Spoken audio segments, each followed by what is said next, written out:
இன்றைக்கி நம்ம கிச்சனில் ஒரு ஸ்வீட் பண்ண போகிறோம். வெள்ளை ரவையில் அல்வா பண்ண போகிறோம். இதுக்கு முன்னாடி நம்ம கிச்சனில் வந்து கோதுமையில் அல்வாலாம் போட்டிருக்கோம். அதனால இந்த டைம் வெள்ளை ரவையில் அல்வா செய்யலாம் அப்படின்னு சொல்லிட்டு அல்வா செய்ய போகிறோம்.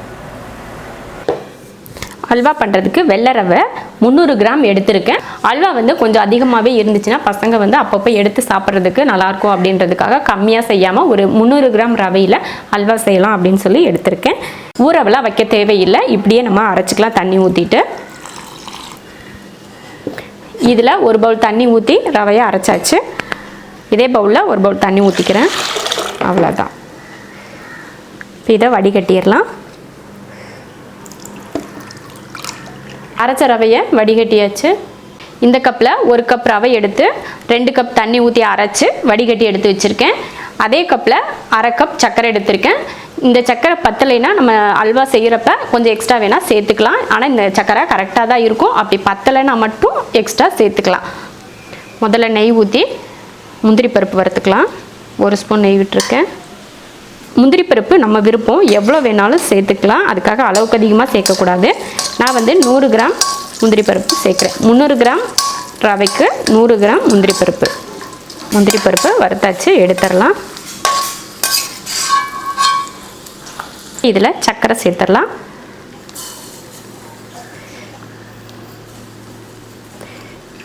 கொஞ்சம் இது வந்து கேரமலைஸ் பண்ணுறதுக்காக கொஞ்சம் சர்க்கரையை எடுத்து வச்சுட்டு ஒரு 2 ஸ்பூன் சர்க்கரை இருக்கும், அதை தனியாக எடுத்து வச்சிடலாம்.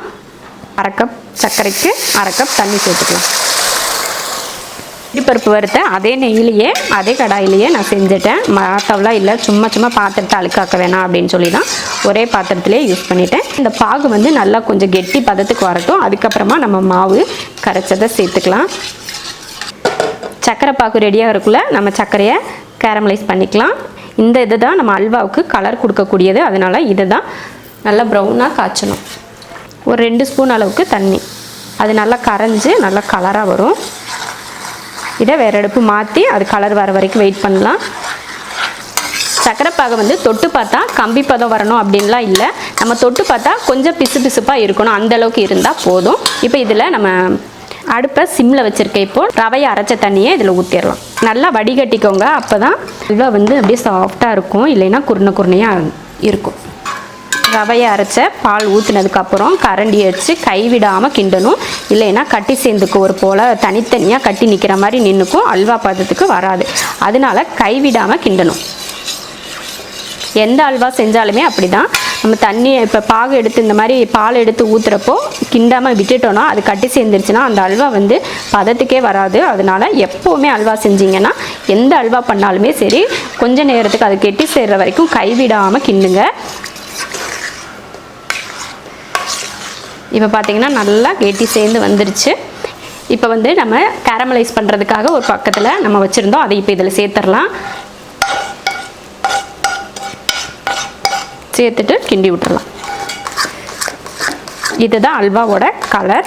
இதுக்கு எக்ஸ்ட்ரா நம்ம கலர் பவுடர்லாம் சேர்க்க தேவையில்லை. இதே நம்ம கிளற நெய்யெல்லாம் ஊற்றி வர்றப்போ நல்ல கலர் வந்துடும். இந்தளவுக்கு கலந்தாச்சு. இப்போ நெய் சேர்த்துடலாம். அப்பப்போ கொஞ்சம் நெய் ஊற்றி கிளறிக்கலாம். ஃபுல்லும் ஊற்ற வேணாம், கொஞ்சமாக ஊற்றி கிளறுங்க. அப்போ தான் நெய் வந்து தெளிஞ்சு வரும். சர்க்கரை பத்தலைன்னா இப்போ நம்ம நெய் ஊற்றி கிளறப்பையே கொஞ்சம் சர்க்கரை போட்டு கிளறிக்கிட்டிங்கன்னா இனிப்பு சரியாயிரும். லாஸ்ட்டாக கொஞ்சம் நெய் ஊற்றுனதுக்கப்புறமா நல்லா ஒட்டாமல் வருது. பார்த்தாலே எல்லாமே ஒன்று சேர்ந்து வருது பாருங்கள். நல்லா கொதிக்கவும் செய்து நெய் தனியாக வர்ற மாதிரி. கொஞ்சம் ஏலக்காய் தூள் சேர்த்துக்கலாம், அதிகம் வேணாம், கொஞ்சமாக. ட்ரைனிங்காக வந்துடுச்சு. இப்போ அல்வாவை ஆஃப் பண்ணுற நேரம் வந்துடுச்சு. நல்லா ஒன்று சேர்ந்து வருது பாருங்கள். இப்போ இதில் முந்திரி பருப்பு சேர்த்துடலாம்.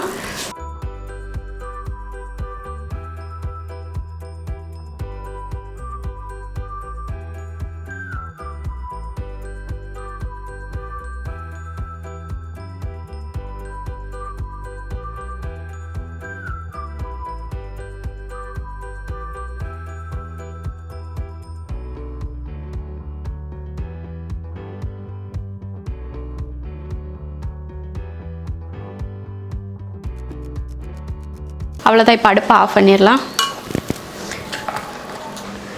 அல்வா ரெடி ஆயிடுச்சு. ரொம்ப ஈஸியான முறையில் நீங்களும் இது போல் வெள்ளை ரவையில் அல்வா பண்ணி பாருங்கள். ரொம்ப நல்லாயிருக்கும். பிடிச்சிருந்தா லைக் பண்ணுங்கள். மற்றவங்களும் பார்க்கணுன்னு நினச்சிங்கன்னா ஷேர் பண்ணுங்கள். மறக்காமல் நம்ம ஷெரின்ஸ் கிச்சன் சேனலுக்கு சப்ஸ்கிரைப் பண்ணிவிட்டு பக்கத்தில் இருக்க பெல் பட்டனை ப்ரெஸ் பண்ணுங்கள். அப்போ தான் நான் போடுற வீடியோவோட நோட்டிஃபிகேஷன் உங்களுக்கு வந்து சேரும்.